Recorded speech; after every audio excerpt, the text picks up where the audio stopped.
Out here at the vegetable patch, it's another one of our Farmer Friday videos.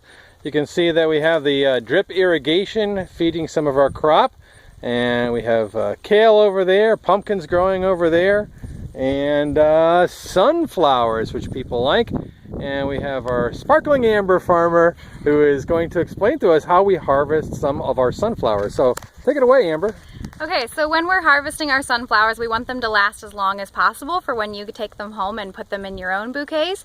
So this flower here is a good example of one that's ready to be picked. You can see that in the center area, underneath all of those blossoms, are where all of the seeds live.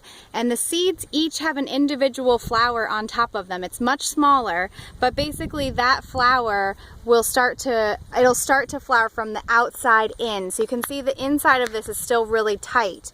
Whereas if you compare it to this flower, this one's about halfway flowered into the center. So you can see it's really tight in the center still, so it's about halfway gone.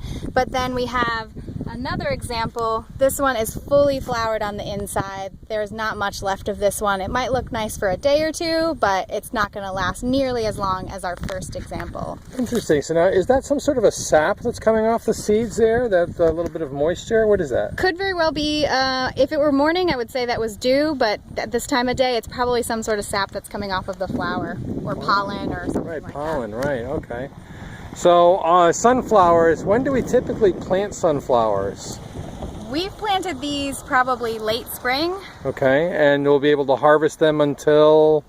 We could be picking sunflowers for the next month or more probably. We actually plant them in succession, so we don't have all of them flower all at once. We might plant a couple rows at once and then a couple rows after that a couple of weeks later, or a week to 10 days later. Oh, so we do that with a lot of our food crops, right? A lot of our vegetables we'll do that with. Like lettuce, we don't want 100 heads of lettuce all at once. We want like 25 heads every 4 or 5 days would be perfect. So perfect. A lot of our crops we do that for. So that's a good example for people who are planting their own backyard garden, that maybe to do some succession of a crop so that they have a longer season of that particular squash, lettuce, what have you. Absolutely. Terrific. Well, thanks, Farmer Amber, and thanks for that information. And it's a beautiful day out here at the farm. We are near the end of blueberry season as we are recording this video, and you can see as we've rotated some of our crop, we've already planted a field of buckwheat in here on the soil in front of us, and